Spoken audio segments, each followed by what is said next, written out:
Welcome to How Stock Trades. If you're tuning in, you're probably asking yourself, what is a shelf offering or what is a shelf prospectus? In this video, we're going to break it down to retail investors and we're going to go ahead and give it to you straight so you can digest it however the way you want to. So what a shelf offering does, it allows SoFi to essentially dilute shareholders in order to raise capital within a 3-year timeline from the date of filing.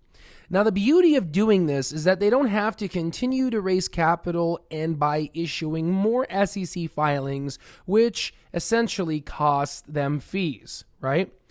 The thing about it also that allows them to have control over when to dilute, because then they can essentially do it when market conditions become favorable. Now, again, there's no way cutting this. You are going to get diluted. And it is going to basically decrease the fraction of the piece you're going to own. So now that is off to the side. I want to basically explain to retail investors a great way to learn how to read financial statements and essentially how to heed a warning when a warning has been placed in front of your eyes. You see, I made a video back on November 24th, and I said, you know what, guys, within this video, is SoFi stock a buy? And I said at that point, at November 24th, I said no.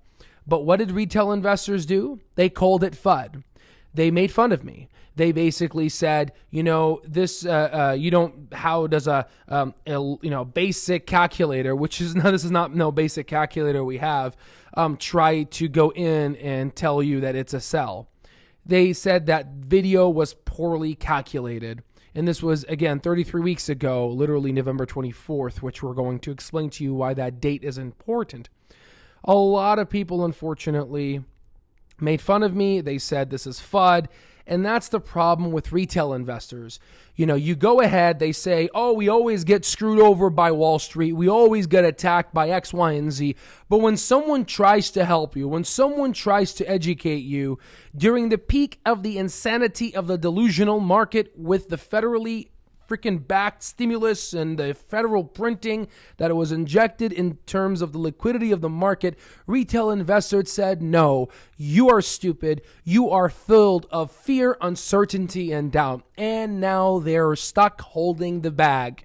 Now, let me explain to you what this means, okay? Let me explain to you. So this happened in November 24th. I posted this video and people were like, way off, man, do some DD. Well, let me show you the DD that I did. And let me show you exactly what I'm talking about. So here's SoFi. We have literally 3 graphs compounded on each other. I don't want to just forget Chamath for now. We're going to bring Chamath into this figure. We have the revenue here, and this is quarterly revenue. We have net income here, which is quarterly net income where I'm pointing here. Then we have free cash flow in green, which is going down. And then we have our linear analysis for the free cash flow.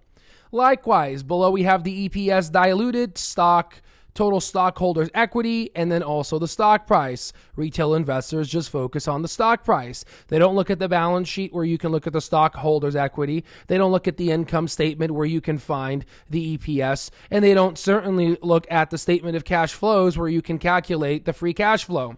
Now, what you can see here from this slope, you can see that there was you can call it a technical analysis or fundamental analysis death cross, which basically shows us that, you know what, free cash flow is decreasing. And what's interesting here, if you go zoom down here, specifically where this blue arrow here is, and follow the blue arrow to Mr. Chamath Palihapitiya, I hope I said that correctly, and you can see here on November 18, he literally told retail investors, I'm trying to make sense of this market. I am selling 15% of my stake in SoFi. He sold it in near November 17, November 18.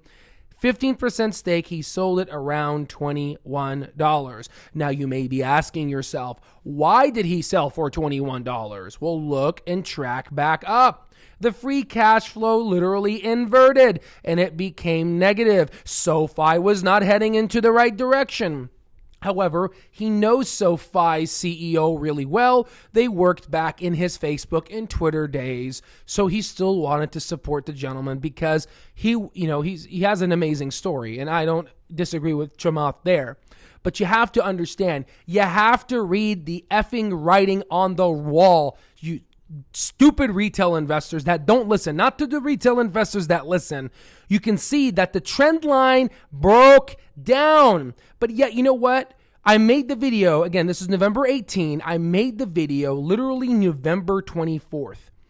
And this idiot dumb person, Doug, the most dumbest Dougs of all Dougs, he said FUD. Literally FUD. When I'm literally here trying to educate retail investors, and now look what happened.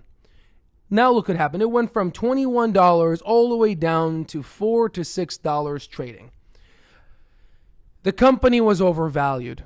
And then as time passed by, someone said here, $8 is spot on. Thanks. That was 4 months ago, right? It was part of my analysis.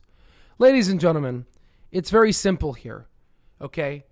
Retail investors are sad allocators of money. They are terrible, okay? They are terrible. Why? Well, just look at the politicians that they put in office. They put politicians that basically are slimy, sleazy, and essentially try to manipulate them because they're easily manipulated. And again, I blame the educational system, but at some point, you have to take control of your own financial destiny. You can't just blame the educational system, the government, the X, Y, and Z.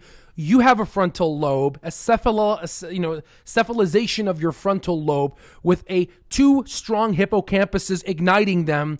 You have you should have the determination and motivation to learn this information. It is all decentralized. It is all online. But the question is, you have to know where to look.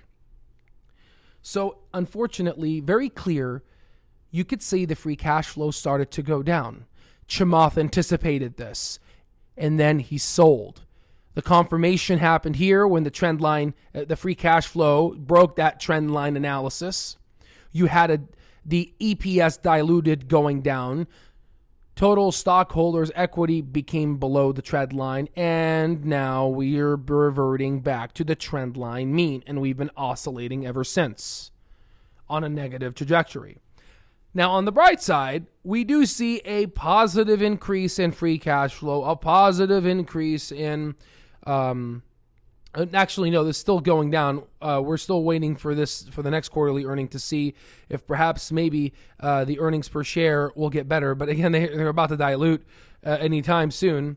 But we have to analyze these. And when you have a confluence of data sets, then you can say, okay, this may start getting back to its intrinsic value, whatever that is and wherever that is.